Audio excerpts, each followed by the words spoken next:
국민의힘은 이번 한일 정상회담에 대해 불통과 불신의 벽이 무너졌다고 평가했습니다. 반면 민주당은 조공, 항복식, 숭일 등 거친 단어를 사용하면서 강하게 비판했습니다. 국회로 가보겠습니다. 박기환 기자. 네, 국회입니다. 네, 한일 정상회담 결과에 대해서 여야의 평가가 극명하게 엇갈리고 있습니다. 자세히 전해주시죠.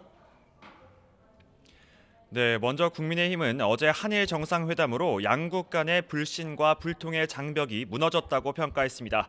특히 기시다 총리가 김대중 오부치 선언을 계승한다고 밝힌 건 크게 보면 사죄의 뜻이 포함된 것이라고 해석했습니다. 들어보시겠습니다. 정치적 손해를 예상하면서도 국민과 미래를 위한 결단을 내린 윤석열 대통령의 선택에 대해서는 역사가 제대로 평가해 줄 거라고 생각을 합니다. 반면 더불어민주당은 어제 한일 정상회담이 우리 외교사에서 가장 부끄럽고 참담한 순간이었다고 꼬집었습니다. 특히 박홍근 원내대표는 윤 대통령을 향해 국민 자존감과 역사인식을 헐값에 팔았다며 대한민국의 대통령으로서 자격이 없다고 비난했습니다. 이어서 들어보시겠습니다. 일본의 조공을 바치고 화해를 간청하는 그야말로 항복식 같은 그런 참담한 모습이었습니다. 이 정권이 친일 논쟁을 넘어서서 숭일 논쟁이 벌어질 지경이 됐습니다. 이재명 대표 등 민주당 의원들은 지난주에 이어 내일도 서울시청광장에서 집회를 열고 정부의 강제징용 배상안 철회를 촉구할 예정입니다.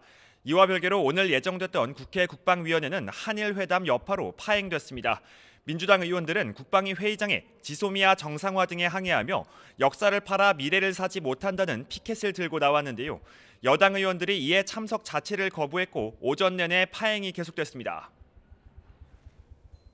네, 그리고 내년 4월 국회의원 총선에 적용될 선거제도 개편안 추려졌지요. 네, 그렇습니다. 국회 정치개혁특별위원회 정치관계법 소위는 선거제 개편안을 3가지로 의견을 좁혀 결의안을 통과시켰습니다. 먼저 첫 번째 안은 기존과 같이 각 지역구에서 1명씩 선출하는 소선거구제를 적용하고 별도 비례대표 투표에 따라 권역별로 비례대표를 선출하는 권역별 병립형 비례대표제 안이 나왔습니다.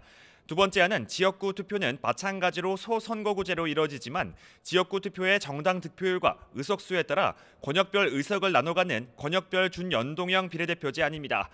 두 가지 안은 모두 비례대표 의석을 50명씩 늘려 국회의원 수가 현행 300명에서 350명으로 늘어나게 됩니다.